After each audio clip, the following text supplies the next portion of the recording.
নমস্কার।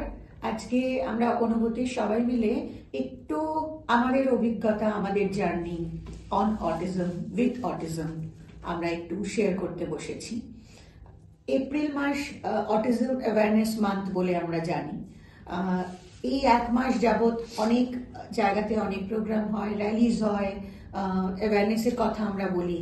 কিন্তু আমাদের মতো যারা আমরা প্রতিদিন বাচ্চাদের নিয়ে কাজ করি, প্রতিদিন বাচ্চাদের সঙ্গে থাকি, তাদের জন্য কিন্তু প্রতিদিন এই অ্যাওয়ারনেস প্রোগ্রামটা চলতে থাকে এবং প্রতিদিন আমরা বাচ্চাদের থেকে শিখি, প্রতিদিন আমরা কিভাবে নিজেদের ইনোভেশনের মধ্যে দিয়ে বাচ্চাদের কাছে ইন্ট্রোডিউস করব সেইটা ভাবি।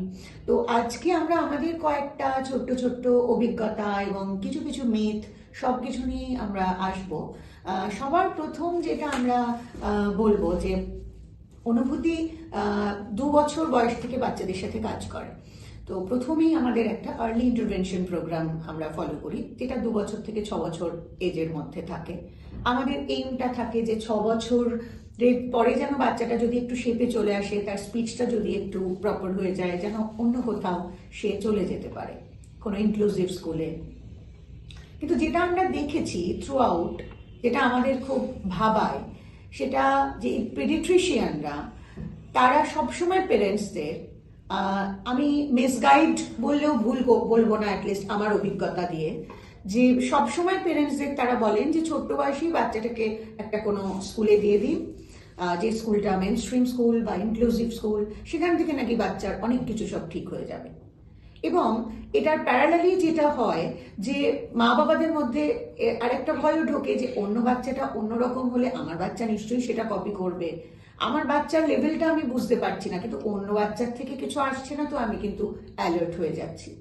এই জায়গাগুলো মাদের মধ্যে খুব কাজ করে এবং এটার জন্য তারা কিন্তু সাফারও করেন, বাচ্চারাও সাফার করে।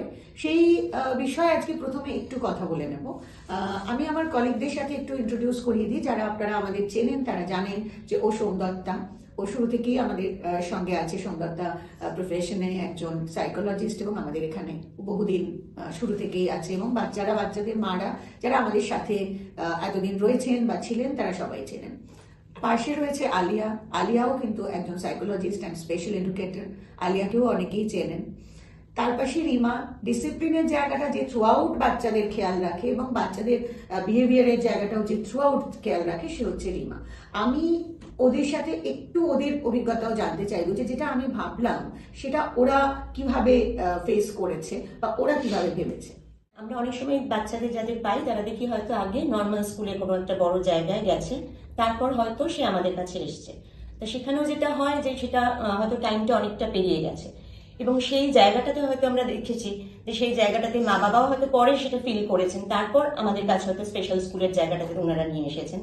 সেখানেও কি হচ্ছে না, বাচ্চাটির ওনারা কোনো ওখানে গিয়ে বাচ্চাটির আদৌ কি হচ্ছে, বাচ্চাটির সাথে কিভাবে বিহেভ করা হচ্ছে, তাকে সবার সাথে ইনক্লুশন করা হচ্ছে কিনা, সেই জায়গাটাতে ওনাদের কোনো ধারণা থাকছে না। এবং অনেক ক্ষেত্রেই যেটা দেখা যায় যে বাচ্চারা হয়তো ওই স্কুলে গিয়ে আনঅ্যাটেন্ডেড থাকছে, বা হয়তো তারা এমনই বকুনি খাচ্ছে বা ভয়েতে তারা হয়তো আরো উইথড্রন হয়ে যাচ্ছে। তা তারপরে যখন আমাদের এখানে তারা আসছে, তখন সেই জায়গাটা আরো আমাদের কাছেও একটা চ্যালেঞ্জিং হয়ে যায়, কারণ সেখানেও আমরা প্রথম থেকেই তাকে কিন্তু সে একটা ফিয়ারফুল হয়ে যাচ্ছে, সে একটা উইথড্রন হয়ে যাচ্ছে, যেটা সে আগে ছিল না। তখন আমাদের কিন্তু সেই কাজটাকেও আগে ধরে করতে হচ্ছে। আলিয়া, তোর এ ব্যাপারে কি মতামত একটু বল। হ্যাঁ, আমার বলার জায়গাটা হলো, যেখানে বাচ্চা যখন মেন স্ট্রিম স্কুলে যাচ্ছে, সেখানে যেহেতু আনঅ্যাটেন্ডেড থেকে যাচ্ছে, যেমন সোমদত্তাদি বললেন, তার সাথে সাথে তারা সেই বাচ্চাটার কি নিড বা নিড বেসিসে যে কাজগুলো করা দরকার, তার কতটা স্ট্রেংথ, তার কতটা উইকনেস আছে, সেইগুলোর উপর ফোকাস না করেই তারা সব বাচ্চাকে সমানভাবে, যেভাবে তাদের লার্নিং লেসন প্ল্যান থাকে সেইভাবেই তাদের উপরও কাজ করতে থাকে। তখন কি হয়, সেই বাচ্চাগুলো ঠিকভাবে গ্র্যাব করতে পারে না। কিন্তু যখন আর্লি ইন্টারভেনশনের যদি নিয়ে আসা যায়, তাহলে সেই বাচ্চাগুলোকে যেহেতু ইন্ডিভিজুয়ালি আমরা ফোকাস করছি, তখন আমরা তাদের স্ট্রেংথ অ্যান্ড উইকনেস, তাছাড়াও তাদের কোন জায়গাতে তাদের ল্যাক থেকে যাচ্ছে, সেগুলো আমরা জেনে নিয়ে যখন কাজ করছি, আর তারপর যখন সেই জায়গাটা যখন আমরা রিচ করতে পারছি, তখন যারা মনে করেন যে ইনক্লুসিভ স্কুলে এবার দেওয়া দরকার বা নর্মাল মেন স্ট্রিম স্কুলে, তখন হয়তো সেই বাচ্চাগুলো আরেকটু তৈরি হয়ে তারপর যখন সেই স্কুলে যাবে, তখন তারা নিজেদের সাথে তাদের সাথে মিলিয়ে নিতে পারবে পারবে বা কোপ করে নিতে পারবে যে যে চেঞ্জেস গুলো আসবে, কারণ তারা অলরেডি এখানে তারা ট্রেন্ড বা তাদেরকে সেইভাবে তৈরি করে দেওয়া হয়েছে। তো আমার কোথাও গিয়ে মনে হয় যে আগে নিড বেসিসে আগে অ্যাসেসমেন্ট করে তারপর তার উপর কাজ করে তারপর মেইন স্ট্রিম স্কুলে দেওয়াটা আমার মনে হয় বেশি যুক্তিযুক্ত। তার মানে শুরুতেই যদি স্পেশাল একটা অ্যাটমসফিয়ারেও আসে তাহলে ও অ্যাটেন্ডেড হবে, ওর সেই অ্যাটেন্ডেড হওয়ার থেকে ওর কিছু পজিটিভ বিহেভিয়ার তৈরি হবে, ওর অ্যাকসেপ্টেন্সের জায়গাটা বাচ্চাটা বুঝতে পারবে এবং অ্যাকর্ডিংলি ওকে একটু শেপে এনে দেওয়া যেতে পারে। রিমা, তুই এই ব্যাপারে কি বলবি? হ্যাঁ, আমি এটাই বলতে চাইবো যে যখন বাচ্চার একটা যখন ডায়াগনোস হচ্ছে, যখন জানা যাচ্ছে যে ওর কি কি সমস্যা আছে বা অনেক ডক্টর অনেক কিছু বলে, কিন্তু আমাদেরকে এটা আগে ডিসাইড করতে হবে যে আমরা মানে বাচ্চাকে কি দিতে চাই। আগে আমরা বাচ্চাকে পুরোপুরি ঠিক করে আমরা মেন স্ট্রিম স্কুলে দেব, নাকি একদম ডিরেক্টলি আমরা ডক্টরের কথা শুনে আমরা ডিরেক্টলি মেন স্ট্রিমে দিয়ে দেবো। ব্যাপারটা হচ্ছে যে মেন স্ট্রিম বা কোনো অন্য জায়গায় স্কুলে নর্মাল স্কুলে দেওয়ারটা কোনো সলিউশন না। আমাদের আগে বাচ্চাদেরকে একটা ডিসিপ্লিন বলুন বা রুটিন বলুন, একটা ভালো অ্যাটমসফিয়ার দিয়ে ওকে সবকিছু বুঝিয়ে স্টেপ বাই স্টেপ ওকে পুরো শেপে এনে আমাদেরকে আরো খাটতে হবে, ওদেরও ব্যাপারগুলো বুঝতে হবে, ওদেরকে পুরোপুরি কমফোর্টেবল ফিল করাতে হবে, যাতে বাচ্চা একটা শেপের মধ্যে চলে আসার পর ও কি পারছে, কিরকম ওর কি গ্যাপ আছে সেটার উপর অনেকটা ফোকাস করে তারপরে একটা সময় পর আমরা ওকে মেন স্ট্রিম স্কুলে দিতে পারি। কিন্তু তার আগে কি হচ্ছে যে আপনারা যে ডিরেক্টলি ওকে মেন স্ট্রিমের স্কুলে যখন দিচ্ছেন তখন ওর তো একটা বয়সটাও তো বাড়ছে, তার সাথে সাথে কি হচ্ছে যে ওর অনেক কিছু গ্যাপ রয়ে যাচ্ছে। আমরা না হয় ক্লাস 1 বা কেজি এরকম ক্লাসে দিয়ে দিচ্ছি, কিন্তু ওর হয়তো সেই জায়গাটা অ্যাডপ্ট করার মতন নেই। আমরা স্কুলে হয়তো যাচ্ছে ওই পড়াশোনাগুলো ওর জন্য হয়তো নিতে পারছি না, কিন্তু যখন একটা বয়স বেড়ে যাচ্ছে তখন যখন আপনারা স্পেশাল স্কুলে যখন ওকে দিচ্ছেন তখন তো ও তো আরো মানে লো লেভেল থেকে ওকে তো আমাদেরকে মানে কি বলবো জিনিসটাকে ধরাতে হচ্ছে। তো এইগুলো আপনাদেরকে একটু ভাবতে হবে কি আমরা আমাদের মেইন প্রায়োরিটিটা কি হচ্ছে, আমরা বাচ্চাকে কি আগে শেখাতে চাইছি বা কি দিতে চাইছি।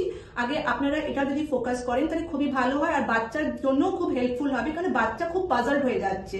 কারণ পেরেন্টসরা চাইছেন মেইন স্ট্রিম স্কুলে, কিন্তু বাচ্চা তো এদিকেও বুঝতে পারছে না, যখন এদিকে আসছে তখন তো ওদিক থেকে অনেক কিছু হ্যারাস হয়ে আসছে, ওর উপর একটা মেন্টাল প্রেশার পড়ছে। তো আপনারা আগে ডিসাইড করুন যে আপনারা বাচ্চার জন্য কোনটা ভালো আর কোনটা হেল্পফুল হবে। আমার মনে হয় যে এটা মানে একটা হাই টাইম ভাবার জন্য। পরে আমরা এইটাই বলবো যে যারা অলরেডি এক্সপিরিয়েন্সের মধ্যে দিয়ে গেছেন, আমাদের সাথে এসে শেয়ার করেছেন, আমরা তাদের এক্সপিরিয়েন্সগুলো জানি, আমরা আমাদের এক্সপিরিয়েন্সগুলো আপনাদের সাথে শেয়ার করলাম, আমাদের জার্নিও আমরা আপনাদের সাথে শেয়ার করলাম। এবার আগামী দিনে এরকম ক্ষেত্রে এটা একটা অ্যাওয়ারনেস হিসেবে আমরা ভাবতে চাই এবং আপনাদের জানাতে চাই, আপনাদের কাছে পৌঁছতে চাই যে প্রথমে যখন বাচ্চার মধ্যে এমন কিছু সাইন্স দেখছেন, সিমটমস দেখছেন যেখানে আপনার মনে হচ্ছে যে হতে পারে বাচ্চাটি হয়তো অটিজম আছে বা ডায়াগনোসিসের কথা ডক্টর বলছেন, তখন কিন্তু আপনাদের নিজেদের এই অ্যাওয়ারনেসটা সবার আগে দরকার যে আমার বাচ্চা কিভাবে, আমি কোন স্টেপে আমি বাচ্চাকে এগিয়ে নিয়ে যাব। এই পর্যন্তই এই ভিডিওতে। ধন্যবাদ।